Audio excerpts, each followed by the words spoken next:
Ibu kurang berkenan untuk saya maju di tahun 2019. Ketika saya mendaftarkan sudah rame di media waktu itu. Betul. Terus ternyata kan akhirnya di DCT atau daftar caleg tetapnya tidak masuk. Gitu.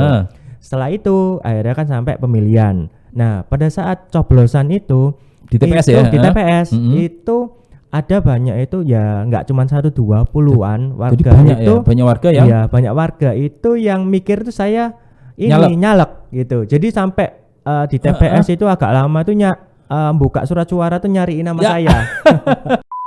Bapak Ibu semua ini puas enggak dengan kepemimpinan Bu Risma gitu? Puas gitu, senang semua gitu. Iya. Wah ini berarti memang Ibu itu memang benar-benar sebagai seorang pemimpin itu benar-benar dikagumi dan cintai oleh masyarakatnya. Itu menjadi sebuah beban dan juga menjadi sebuah penyemangat saya untuk saya bisa paling enggak ya minimal seperti kayak Ibu. Para kelompok itu orang-orangnya itu ngakalinya pakai sepeda motor.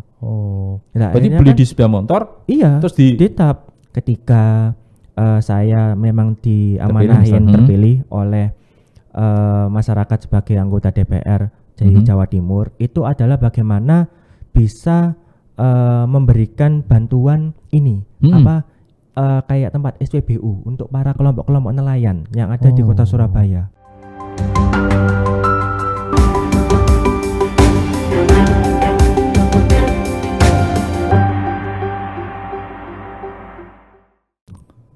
Baik, selamat siang para Tribuners. Senang sekali saya Faik Nuraini hadir kembali untuk podcast bersama tamu istimewa saya. Nanti akan tunjukkan tamu istimewa yang menurut kita ini adalah sosok muda yang visioner. Dia adalah istimewa di kota Surabaya saat ini. Saat ini sedang menatap 2024 untuk terjun ke politik. Nah, ya di depan saya ada Fuad Benardi. Nah, dia ini adalah sosok muda terkenal, Ketua Karang Taruna Surabaya. Iya, benar. Dan anak dari pejabat. Anaknya mantan Wali Kota Surabaya, Bu Risma, dan Menteri Sosial. Iya, benar. Baik. Selamat datang di podcast kami, Mas Fuad. Iya, terima kasih Mas Faik. Senang sekali berada di rumah kami, Mas. Iya. Nah, oke. Mas Fuad, saya dengar Mas Fuad ini saat ini mau nyalek ya? Iya.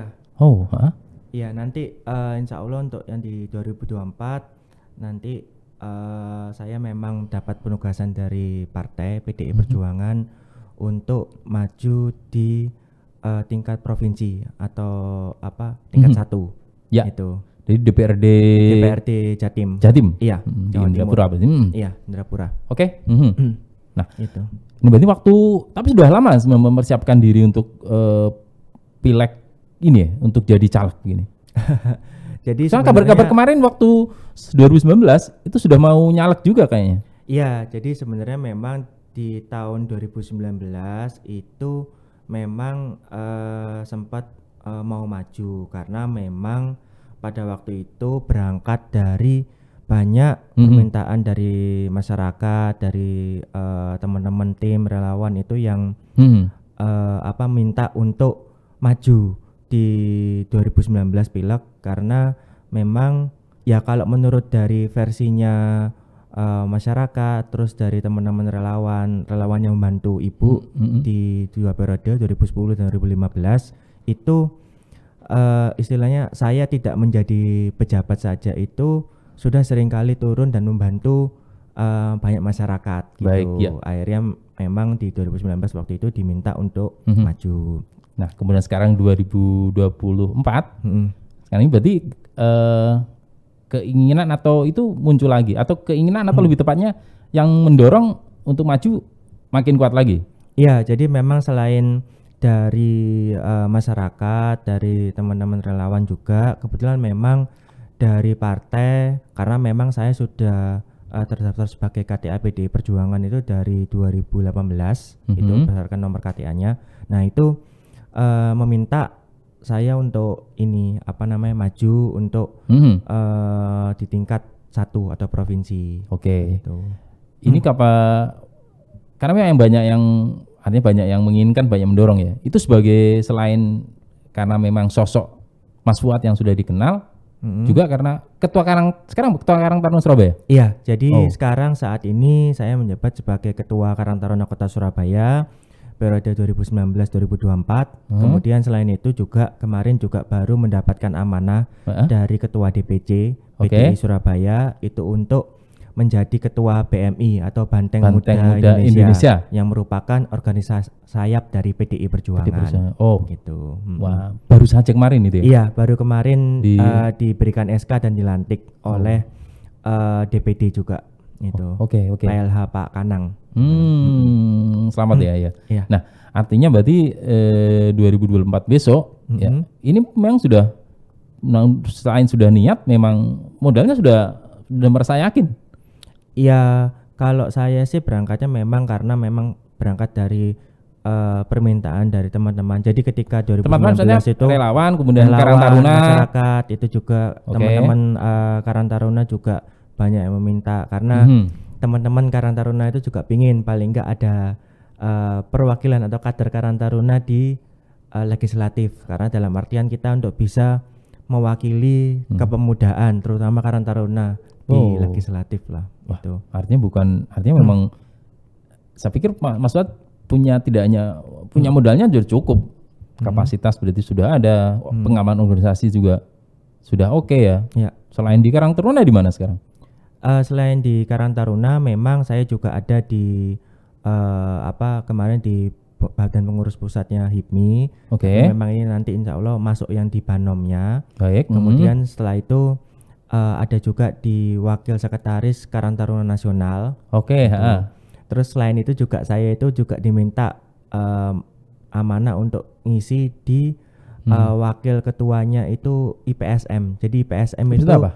Kayak pekerja sosial masyarakat. Jadi kayak yang biasanya kalau yang di Surabaya itu yang pakai jas warna krem yang biasanya ada di kampung-kampung itu mereka yang data, ada warga yang kesusahan, warga mungkin yang stunting atau mungkin warga yang kayak misalnya butuh bantuan permakanan atau mungkin disabilitas. Itu emang salah satu tugasnya itu dari PSM juga. Karena sebenarnya itu IPSM, Karang Taruna, kemudian ada TKSK dan Takana itu menjadi satu dalam satu pilar-pilar sosial gitu. Karena kita di bawah Kementerian Sosial.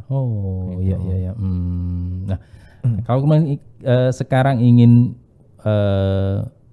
di anggota Dewan Provinsi begitu, bisa diceritakan dong waktu itu selain memang kemarin sudah dan menetapkan di provinsi itu siapa yang minta, kemudian ditunjuk atau penugasan atau seperti apa? Penugasan sih sebenarnya. Penugasan ya? Iya, jadi pada waktu sehari sebelum pendaftaran saya itu ditelepon oleh Pak Ketua DPC Pak Adi Sutaryono. Iya, Pak Adi Sutaryono. Diminta untuk besok segera datang ke DPC sambil melengkapi persyaratan pencalekan. Karena memang perintah dari Pak Ketua itu Pak Sekjen yang meminta seperti itu.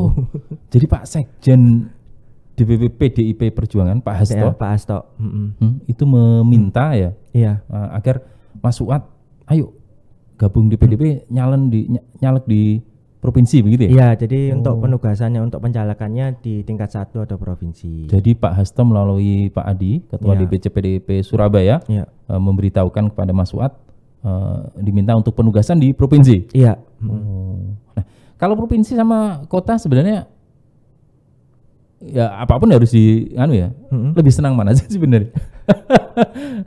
Ya sebenarnya kalau memang secara basis massa kemudian mungkin suara memang kan popularitas memang sebenarnya kalau ngomong untuk kan karena kan tingkat 1 atau provinsi itu kan dapilnya itu kan 1 kota Surabaya. Nah itu lebih Dan memang kalau untuk tingkat popularitas itu untuk 1 kota Surabaya insya Allah saya cukup dikenal gitu. Karena memang ya semenjak Ibu 2 periode itu saya memang sering ngedang keliling itu dan juga semenjak selama Ibu waktu Pilwali 2010 2015 itu juga saya ikut menjadi salah satu tim ses. Memang kita bentuk dalam bentuk relawan itu ya keliling ke seluruh kota Surabaya. Jadi paling enggak masyarakat, kemudian beberapa tokoh-tokoh masyarakat itu sudah ada yang cukup mengenal saya. Oke. Jadi mau provinsi mau kota sebenarnya sama saja ya. Atau juga kalau provinsi pun dapilnya juga Surabaya kalau. Ya kalau provinsi kan tingkat 1 Surabaya. Betul. Kalau yang kota itu kan per kecamatan. Iya. Jadi lebih cakupannya lebih luas seluruh Surabaya begitu. Kalau provinsi kan cakupannya untuk satu kota Surabaya. Ya. Sebenarnya yang mendorong sampean ini terjun ke politik, mau nyalek itu apa sih? Ya, jadi yang pertama memang karena dorongan dari masyarakat, kemudian teman-teman relawan dan juga memang para tokoh masyarakat. Jadi sebenarnya dorongan ini itu sudah dari sejak 2019 gitu. Jadi pada waktu itu menjelang pendaftaran itu karena memang banyak yang mendorong saya karena istilahnya itu saya waktu itu memang belum menjadi pejabat, tapi karena memang mempunyai akses untuk ke pemerintah. Akhirnya selama periodenya ibu saya berusaha itu bantu banyak masyarakat, itu mulai dari pendidikan, kemudian kesehatan, bahkan ada pekerjaan juga kita coba bantu karena memang saya waktu itu berpikiran itu karena saya ini sebagai seorang manusia dan seorang manusia itu bisa mempunyai nilai lebih apabila kita bisa bermanfaat untuk orang lain, ya kita gunakan manfaat kita, akses kita itu untuk membantu sesama. Begitu. Keren. Betul. Gitu. Jadi akhirnya dari situ karena dorongan itu saya mencoba, ya udah kita coba daftar karena memang saya pun juga sudah terdaftar sebagai KTA PDI Perjuangan. Per berapa? 2019 itu. 19 itu ya. 2019. Kemudian setelah pendaftaran itu ya kan karena memang prosesnya mepet, jadi saya sambil daftar. Kemudian pas ketemu sama ibu itu saya nyampaikan. Nah, waktu itu sebagai ibu, anak harus nyampaikan ke ibu kan nyampaikan. Terus oleh ibu itu ibu kurang berkenan untuk saya maju di tahun 2019. Mungkin ya kalau persepsi saya mungkin feeling saya ya karena mungkin yang pertama mungkin secara umur mungkin masih belum cukup karena mungkin harus menata untuk mental, terus perilaku apa mungkin karakter itu masih belum menurut ibu ya. Terus kemudian yang kedua itu mungkin karena ibu mungkin takut karena saya memanfaatkan jabatannya ibu, kekuasaannya ibu untuk melenggangkan keinginan saya untuk nanti menjadi anggota legislatif gitu. Bisa jadi mungkin begitu ya. Bisa jadi seperti itu tuh feeling saya. Jadi karena ketika saya saya menanyakan ke ibu dan ibu tidak berkenan, saya tidak berani menanya alasannya kenapa gitu. Karena kita sebagai anak itu ya ketika orang tua tidak berkenan ya harus tunduk dan patuh, terutama ibu ya. Betul. Gitu. Karena kan juga Nabi Muhammad juga mengatakan bahwa surga di telapak kaki ibu dan ketika disampaikan siapa yang harus kita hormatin itu ibu sampai 3 kali baru bapak. Baik. Gitu. Ya. Jadi memang 2019 waktu itu sudah ada keinginan, bahkan sudah daftar. Begitu ibu belum berkeinginan, ya terpaksa kita harus taat ya orang tua. Iya, yang lucu itu pada saat waktu pemilihan legislatifnya 2019 itu. Karena kan memang ketika saya mendaftarkan sudah ramai di media waktu itu. Betul, terus ternyata kan akhirnya di DCT atau daftar caleg tetapnya tidak masuk gitu. Setelah itu akhirnya kan sampai pemilihan. Nah, pada saat coblosan itu di TPS di TPS itu ada banyak itu ya nggak cuma 1-20-an warga. Jadi banyak itu banyak warga yang banyak warga itu yang mikir itu saya nyalek gitu. Jadi sampai di TPS itu agak lama tuh buka surat suara tuh nyariin nama saya. Ya Allah. Berarti di 2019 ada kejadian yang menarik ini berarti ya. Iya, jadi banyak orang mencari fotonya sampean. Iya, karena memang kan nama kan. Kalau caleg itu kan nama saja. Iya, karena kan nama aja. Jadi ketika begitu namanya enggak nama yang enggak ada coblos akhirnya begitu kan. Setelah itu ketika ketemu saya nanya gitu. Lu Mas namanya kok enggak ada gitu. Loh iya Pak, memang saya enggak nyalek ini. Loh tapi saya sampai lama nyari di TPS itu nyari suara. Iya. Aku nih TPS sampai nyoblos sampean Mas. Iya. Dulu memang dapilnya mana?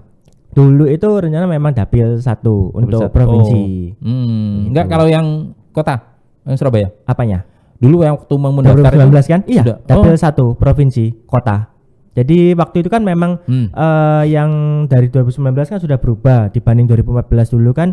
Kalau 2014 itu dapil satunya kan masih Surabaya Sidoarjo. 2019 kan sudah mulai Surabaya. Nah, langsung itu saya sekarang. daftar itu. Baik. Nah, kalau sekarang sudah memastikan bahwa ini sudah daftar, sudah ini dapat. kita sedang melengkapi semua persyaratan karena memang soalnya ada tinggal SKCK dan surat kesehatan, narkoba dan lain-lain itu sudah kita lengkapi juga itu. Kalau begini nanti surat-surat apa kita mau nomor berapa, mau nomor urut berapa? Saya ambil pusing nggak begitu-gitu? Ya yang pasti sih kita ditempatkan di partai itu di nomor apapun ya memang kita siap gitu. Tapi memang kita usahakan memang kita berikan yang terbaik lah untuk masyarakat dan juga di partai. Ya. Nah, saat ini sudah lulus ya? Katanya sudah menempuh S2 di ITS. Iya, kebetulan saat ini saya sudah selesai, tinggal wisudanya itu di S2 MMT, Magister Manajemen Teknologi di ITS. Dulu S1-nya di mana? S1-nya juga ITS dulu, iya. Sarjana Teknik Informatika. Iya. Nah, sekarang udah udah lulus. Iya. Selamat ya, udah tinggal wisuda berarti. Iya, tinggal wisuda besok ini tanggal 19 Maret ini. Ya. Tinggal nunggu nanti 14 Februari 24. Seperti apa? Sampai menatap besok itu seperti apa sih? 24 persaingan anak muda dari partai yang besar begini. Iya, pastinya memang sekarang ini sudah mulai untuk secara politik itu sudah mulai ada transisi dari calon-calon atau tokoh-tokoh yang senior yang tua itu kepada beberapa tokoh-tokoh muda gitu. Karena memang mungkin selain saya juga punya beberapa teman-teman itu rata-rata juga maju nyalek. Gitu. Ada yang mungkin yang di partai PDI Perjuangan juga, ada yang di partai lain begitu. Karena ini berarti menunjukkan banyak tokoh-tokoh pemuda ya di Surabaya khususnya itu yang memang mereka berkeinginan untuk mungkin ada kan kebetulan teman-teman saya itu ada yang berbagai profesi, ada yang pengusaha, ada yang bekerja dan lain-lain. Itu mereka ingin mengabdikan dirinya itu untuk di pemerintahan. Mereka ingin mencoba bagaimana bisa bermanfaat untuk masyarakat gitu. Karena memang mungkin kalau sebagai saya yang backgroundnya pengusaha itu ketika kita berjuang di politik di masyarakat itu memang ada perbedaan gitu. Jadi kalau kita di pengusaha itu kita bagaimana maintain fokus untuk bisnis kita supaya sustain, supaya makin besar dengan sambil kita manajemen SDM pegawai kita. Nah, tapi ketika kita nanti itu akan di pemerintahan, kita akan bagaimana itu berusaha untuk memaintain tidak cuma hanya SDM pegawai atau pekerja kita, tapi seluruh masyarakat, terutama nanti kalau yang di provinsi saya ini seluruh masyarakat Jawa Timur. Iya. Nah, kalau Mas Wab singgung-singgung soal pengusaha, sampean saben hari saat ini aktivitasnya lah, Bu? Ya, jadi kebetulan saya memang mempunyai kafe yang namanya itu Historisma. Singkatannya apa itu Historisma? Sebenarnya itu enggak ada singkatan, jadi memang itu awal namanya itu karena memang lokasinya itu tempatnya itu di Beratang Binanggun 17 yang merupakan memang rumah masa kecilnya Bu Risma. Itu ibu saya pada saat beliau pindah ke Surabaya dari Kediri.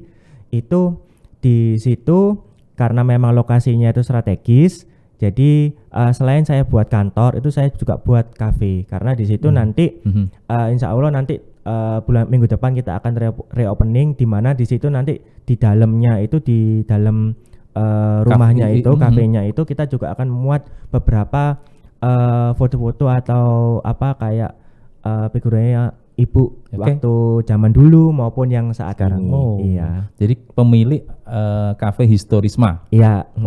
Selain itu apa? Selain itu memang juga saya juga ada kebetulan memang ini kita saya ngelola punyanya ini ibu itu di toko emas itu namanya Berkah Mulia, kebetulan ya di salah satu mall di Surabaya. Baik. Itu. Oh, jadi saat ini mengelola toko emas Iya. di sebuah mall di Surabaya. Iya. Oke. Itu. Selain itu juga ada ya bisnis-bisnis yang lain seperti kayak konsultan dan lain-lain. Gitu. Oke. Mas Fuad ini saat ini tengah berjuang bagaimana kalau maju harus menang Mas mestinya ya. Ya kita harapannya pasti gitu.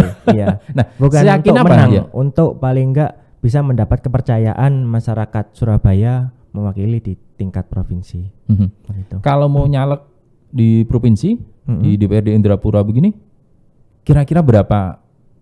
Sama harus menargetkan suara berapa ya? Sudah ada gambaran gitu? Ya kebetulan kemarin ketika berdiskusi dengan teman-teman dengan tim itu teman-teman malah yang menargetkan ke kita, ke kami itu kita itu target suara paling enggak harusnya 150.000 suara bisa dapat gitu.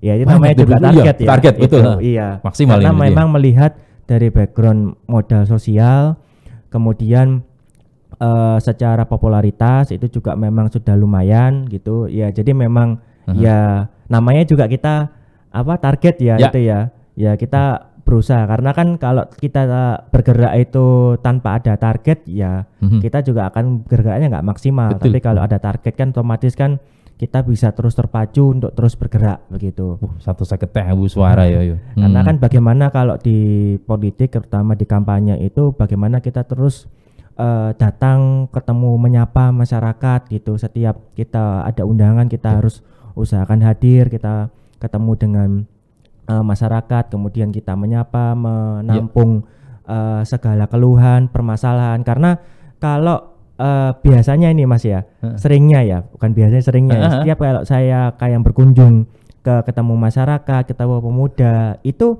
kita enggak cuma silaturahmi aja, kita nampung masalah. Iya benar. Mereka sudah sudah kadang itu kayak sudah menyiapkan daftar. Iya. Daftar itu masalahnya itu apa aja. Panjang gitu. Iya. Seakan-akan sudah di dewan iya benar. Iya, jadi emang udah kayak gitu. Jadi ya bagaimana kita nanti itu maintain, manajemen supaya kita paling enggak bisa menyelesaikan problem di masyarakat itu satu persatu begitu. Oke.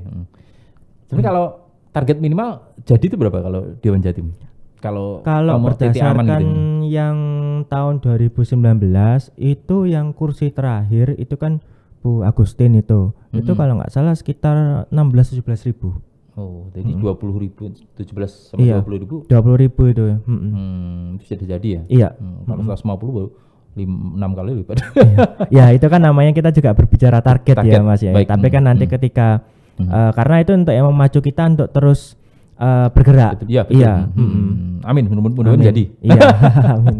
Karena memang pergerakan pun juga kita sudah saat ini sudah mulai jalan terus.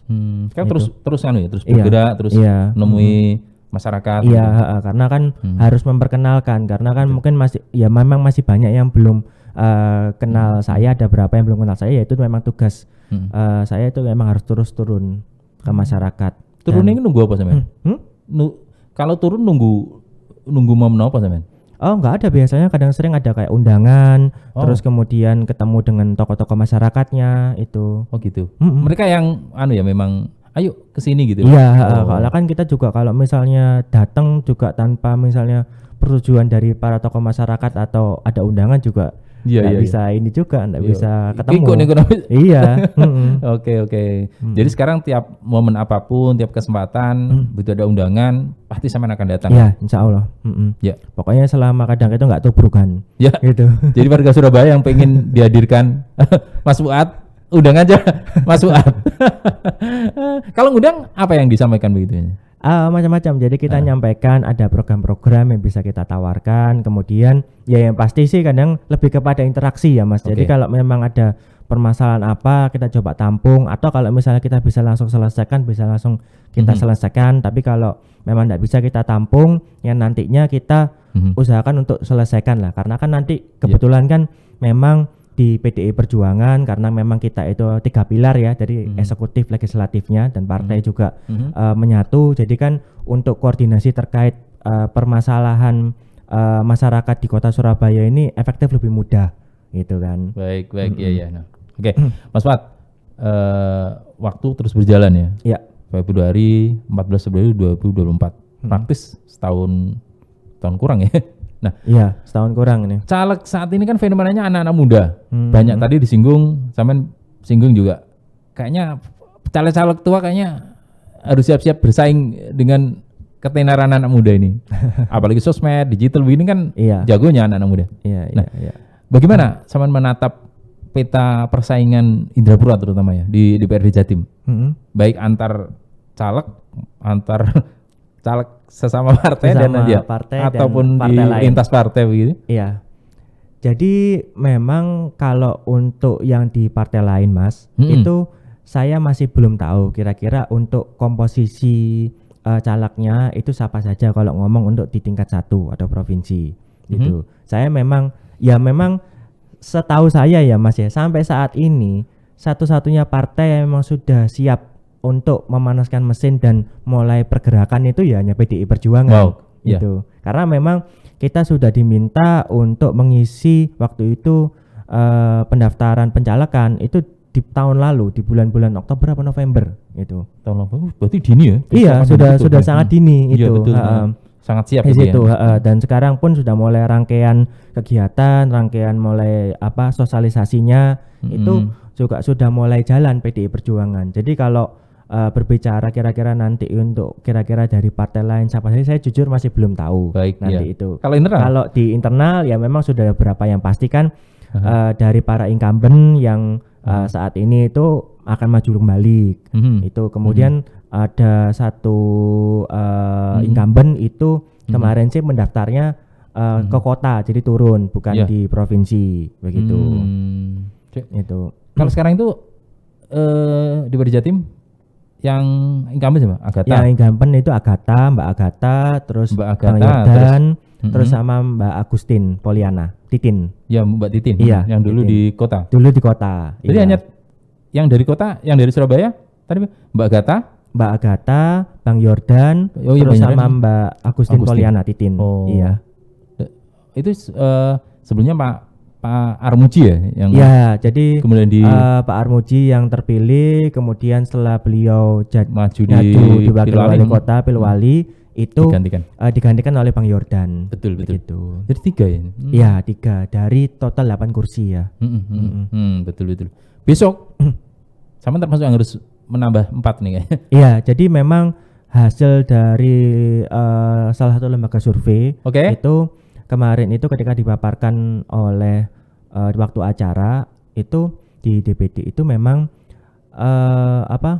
untuk elektabilitas PDI Perjuangan terutama yang untuk di Dapil 1 ini di kota Surabaya itu cukup tinggi karena memang kita elektabilitasnya itu sekitar 44 sampai 46% itu.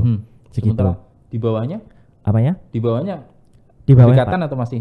di bawahnya agak jauh. Rata-rata Bawah. itu kalau yang terdekat kalau nggak salah itu apa ya? Gerindra ya? Gerindra apa PKB itu. Oke. Artinya Itu. masih relatif. Itu pun mereka rentangnya jauh. Iya, itu pun mereka itu sekitar nggak nyampe 10%. Baik. Gitu. Nah, itu kalau misalnya diakumulasikan ke dalam jumlah kursi itu sekitar 4 kursi harusnya bisa dapat. Makanya nanti itu kita itu menargetkan 5 kursi. Oh, untuk Ini untuk PDI Dapil Perjuangan Surabaya, Dapil DPRD 1 Jatim, Surabaya, DPR harus Jatim. ada 5 kursi. Iya, target 5 Jatim. Karena kalau dari elektabilitas itu apabila nanti itu dilaksanakan pileg pada saat itu, berarti kalau kita akumulasikan ke dalam jumlah kursi, itu 4 kursi bisa dapat. Oke. Jadi dikonversikan menjadi 4 kursi. 4 kursi. Nah, makanya itu kita dari DPD diminta untuk terus bergerak untuk bisa menargetkan 5 kursi. Baik. Nah, kemudian selain tadi ya ketenaran, kemudian bagaimana sudah dikenal, kira-kira yang apa? Menurut sampean hal utama apa yang bisa semua milih sampean ngono ya apa aja? Kira-kira apa sih? Ya, yang pasti kita itu harus terus bisa intinya itu memberikan manfaat ya Mas ya untuk masyarakat. Jadi ketika kita datang kemudian menyapa, terus setelah itu berkomunikasi, berdiskusi, kira-kira menampung masalah apa itu. Nah, itu ketika kita bisa menyelesaikan suatu masalah itu kan berarti harusnya itu menjadi suatu poin plus dari saya itu untuk bisa meraup hati dan pikiran warga Kota Surabaya. Ya. Gitu. Jadi bagaimana kita memperhatikan hak mereka, Iya, kita perjuangkan, gitu ya. perjuangkan begitu. Karena memang untuk dengan perkembangan Kota Surabaya yang sudah memang sepesat ini dan secara anggaran memang juga cukup besar, itu harusnya memang kita bisa memberikan program-program yang terbaik untuk warga Kota Surabaya. Ya. Jadi besok kalau kita ingin tahu kira-kira yang modal utama apa sih? Nah, misalnya sama ini tuh nanti bisa terpilih gitu loh. Yang kemudian sama akan fokus di situ. Ya, yang pasti sih lebih kepada memang modal sosial. Oke. Kemudian memang popularitas juga begitu. Karena sebenarnya saya juga sempat sudah ada di info lah tentang hasil survei itu popularitas dan elektabilitas saya gitu. Oh, ya, jadi sudah mengantongi itu ya? Iya, lumayan lah insya Allah. San bocor apa lagi? Kenapa? San bocor apa enggak? Enggak, belum dikeluarkan soalnya. Oh, gitu. Iya. Tapi optimis ya? Iya, ya kita memang harus optimis ya. Delok PD nih. Cuman PD gitu ya. Iya, bukan lebih kepada PD, tapi kita harus yakin gitu kan. Karena kan kalau kita yakin, insya Allah nanti juga Allah juga memberikan kemudahan lah itu. Baik. Karena memang kita niatnya itu bagaimana kita bisa menghibahkan diri kita untuk bisa memberikan manfaat buat masyarakat. Baik. Nah, tapi kan Mas Fuad tidak akan terpisah dari sosok Ibu. Iya. Ini aneh Burisma ngono. Iya. Aneh Burisma gitu. Iya, pasti. Itu artinya itu kan berkah ya jadi. Iya. Nah, bagaimana? Sama tetap akan menjual sosok ibu begitu atau gimana? Iya, sebenarnya nggak perlu dijual pun itu masyarakat atau tokoh masyarakat mungkin baru pertama ketemu saya, ya, itu pasti akan ngomongnya seperti itu ke masyarakat, ke konstituen itu, itu akan menginfokan seperti itu. Ketika mungkin saya baru pertama kali ketemu, itu pasti akan menginfokan seperti itu. Jadi saya nggak perlu berbicara seperti itu, pasti nanti entah dari MC-nya atau dari para tokoh masyarakatnya itu atau mungkin tokoh pemuda itu akan menginfokan seperti itu. Jadi para sponsor-sponsor yang menghadirkan, inilah anaknya Burisma. Dan memang jujur memang kan ketika saya pernah melihat hasil survei tentang waktu zamannya Ibu Wali Kota, tingkat kepuasannya masyarakat Kota Surabaya terhadap Ibu itu memang cukup tinggi dan katanya lembaga survei tersebut itu mereka bilang itu saya tidak pernah nemu ini di kota kabupaten lain se-Indonesia, Mas. Jadi kan waktu itu tingkat kepuasan ibu itu sekitar 95% itu masyarakat Kota Surabaya. Dan itu memang sudah saya buktikan. Jadi ketika waktu kemarin Pilwali 2020 kan kita juga termasuk salah satu tim ses yang bergerak lewat relawan. Itu saya itu sampai berkunjung ke daerah Surabaya Utara memang itu yang mana memang gimana ya kalau secara daerah itu masih belum minim gitu loh itu. Ketika saya di situ tuh kampanye, saya nanya itu, Bapak Ibu semua ini puas enggak dengan kepemimpinan Burisma gitu? Puas gitu, senang semua gitu. Wah, ini berarti memang Ibu itu memang benar-benar sebagai seorang pemimpin itu benar-benar dikagumi dan cintai oleh masyarakatnya. Semuanya nurut dengan anaknya.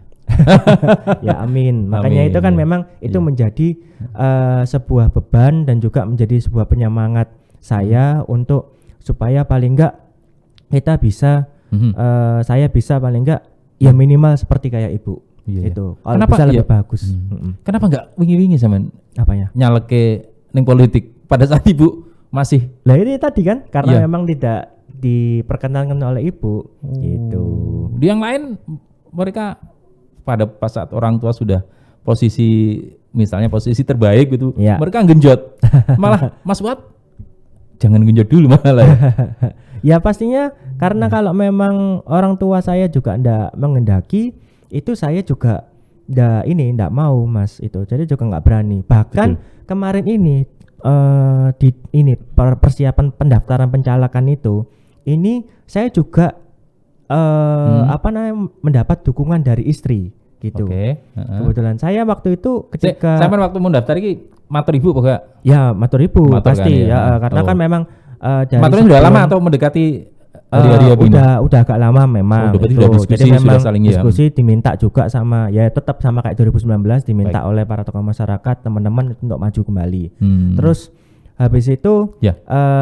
waktu itu sih ibu itu cuman ngomong Heeh. ya aku sembarang awakmu iku Mas gitu. Iya. Cuman yang penting kamu nanya ke istrimu gimana gitu. Karena memang kalau menjadi seorang politisi nanti menjadi seorang pejabat otomatis itu pasti waktu untuk keluarga itu sedikit gitu. Nah, terus habis itu saya soalnya nggak nanya ke istri, istri yang ini apa namanya ngomong, ini gimana, kamu gimana Pak mau maju ini, maju DPR ini. Saya langsung nanya kebalik ke dia lah, kamu gimana, kamu yakin aku maju gitu, maju sebagai legislatif gitu. Yakin Pak gitu. Bener yakin karena nanti itu pasti aku nih bakal jarang di rumah karena pastinya itu apalagi mulai kampanye dan nanti apabila terpilih itu bakal sering itu jarang di rumah, jarang ketemu istri, jarang ketemu anak-anak, keluarga itu karena pasti lebih sibuk ngurusi konstituen masyarakat maupun kegiatan-kegiatan politik lainnya. Terus, karena saya juga berkaca dari waktu ketika saya menjadi anaknya ibu ketika ibu wali kota gitu. Terus istri saya ngomong ya udah nggak apa-apa itu. Memang resikonya seperti itu. Ya sudah ya benar ya gitu ya. Karena memang saya sudah jelaskan resikonya di awal seperti itu. Konsekuensinya adalah gitu. Iya. Ya. Jadi 2024 ini selain ibu juga sudah mengizinkan, istri juga mendukung, ya. Sekarang tinggal sampai untuk bagaimana memenangkan kompetisi ini ya. Iya, yang menakan hati dan pikiran masyarakat Kota Surabaya. Oke. Gitu. Baik. Nah, ini terakhir Mas Fuad. Ya. Kita berharap Mas Fuad menjadi jawaban dari keresahan banyak orang misalnya terkait dengan hak dan layanan di masyarakat melalui DPRD Jawa Timur. Nah, kalau misalnya Mas Fuad itu jadi anggota dewan gitu, kira-kira apa Mas yang nanti begitu, yang perlu dan tidak dilakukan gitu, misalnya apa ya? Yang perlu dilakukan, yang perlu dan tidak dilakukan sebagai kan sudah menjadi anggota pejabat di legislatif. Iya. Kira-kira apa sih sama memandang pejabat legislatif itu seperti apa nanti kalau misalnya jadi? Oh, pejabat ini ya. Iya. Maksudnya sebagai karakternya harus seperti apa? Ya, yang pasti kalau saya nanti memang diamanahin oleh masyarakat Surabaya untuk menjadi anggota DPR, yang pasti ya saya pasti berarti kalau waktunya saya itu menjadi waktunya warga Surabaya. Jadi otomatis ya pasti kalau memang ada warga yang meminta tolong ke saya apa ya memang harus kita tanggapi begitu. Tapi kan karena memang saya tidak mungkin bekerja sendiri, saya pasti punya tim yang memang nanti itu tim itu membantu saya untuk mengakomodir segala permasalahan warga Kota Surabaya ataupun Jawa Timur gitu. Dan memang salah satu program yang ingin nanti saya ajukan ketika saya memang diamanahin terpilih oleh masyarakat sebagai anggota DPR dari Jawa Timur itu adalah bagaimana bisa memberikan bantuan ini kayak tempat SPBU untuk para kelompok-kelompok nelayan yang ada di Kota Surabaya. Karena memang saya itu ketika berkunjung kemarin ke beberapa kelompok-kelompok nelayan di Kota Surabaya, itu mereka itu banyak mengeluhkan karena kan sekarang itu kan kalau beli di SPBU itu kan tidak boleh pakai jerigen. Iya. Lah sementara nelayan itu rata-rata kalau sekali berangkat melaut itu pelaut itu per nelayan itu paling enggak mereka butuh itu bensinnya itu antara solar ya bensin. Bensin itu antara 3 sampai 6 liter. Mesti jerigen kan ya. Nah, iya makanya harus jerigen itu. Nah, tapi karena memang sekarang enggak bisa ya ngapunen. Jadi kadang itu para kelompok itu orang-orangnya itu ngakalinya pakai sepeda motor. Nah, berarti beli kan, di sepeda motor? Iya. Terus ditap. Iya. Lah kan kasihan itu. Iya. Apalagi mereka itu kan mereka ini kan ya memang harus benar-benar butuh intervensi dari pemerintah. Karena apalagi kayak kondisi sekarang ini cuaca yang tidak menentu, itu kan mereka nggak bisa melaut. itu kan. Oke, ya. Kalau misalnya nggak melaut, ya terus mau makannya apa? Ya, Gitu. menggantungkan hidupnya di sana. Iya, kan menggantung hidupnya kan di sana. Ya. Itu. Lah itu kan karena Jadi nanti itu impiannya adalah ada SPBU khusus untuk iya, nelayan. untuk nelayan. Kita pengen paling nggak di tempat-tempat yang mereka kan ada tempat kayak pelabuhannya sendiri iya. untuk kelompok-kelompok nelayan. Itu kita bisa bantu nanti untuk bisa sediakan SPBU untuk para kelompok-kelompok nelayan itu. Pom bensin khusus nelayan. Iya. Kok antri sepeda motor ono kabeh? Ya enggak kan Oh, khusus enggak. itu Oke, kan boleh. nanti. Jadi Baik. mereka bisa punya Ya. tempat sendiri gitu. Baik. Karena kalau harus ambil SPBU kan yang pertama jarak jauh. Jauh, betul. Terus yang kedua itu memang nggak Kangelan bisa ya. langsung ngambil dalam jumlah banyak Betul. gitu. Karena kan nanti pun itu kan tetap beli Ya, mereka. Baik. Nah, Mm-mm. oke, Mas Wat, ini terakhir ya. Ya. Terakhir. Nah, mestinya itu kalau saya ingin tahu lah, bagaimana mestinya menjadi anggota dewan?